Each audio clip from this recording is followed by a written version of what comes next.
मद्य तस्करी करणाऱ्या कारचा उत्पादन शुल्क नाशिकच्या भरारी पथकाकडून रविवारी पाठलाग करण्यात आला।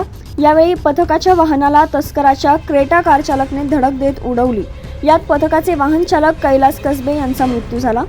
या गुन्ह्याचा छडा लावण्यास ग्रामीण पोलिसांना गुरुवारी यश आले। ज्या कारने धडक दिली त्या कार चालकासह आणखी एकास पोलिसांनी बेड्या ठोकल्या। त्यानुसार या प्रकरणातील मुख्य डीलर हा सिल्वासा येथील त्याच्या राहत्या घरी असल्याची गोपनीय माहिती स्थानिक गुन्हे शाखेच्या पथकाला मिळाली। मिळालेल्या माहितीनुसार स्थानिक गुन्हे शाखेच्या पथकाने सापळा रचत मुख्य डीलरला ताब्यात घेतलं। राहुल सहाणी असं ताब्यात घेतलेल्याचं नाव आहे। या प्रकरणातील मुख्य डीलर हा सराईत गुन्हेगार असून याच्यावर याआधी देखील गुन्हे दाखल आहेत। सदरची कामगिरी नाशिक जिल्हा ग्रामीण पोलीस अधीक्षक विक्रम देशमाने, मालेगाव अप्पर पोलीस अधीक्षक अनिकेत भारती, सहाय्यक पोलीस अधीक्षक सूरज गुंजा यांच्या मार्गदर्शनाखाली स्थानिक गुन्हे शाखा पथकाने केली आहे।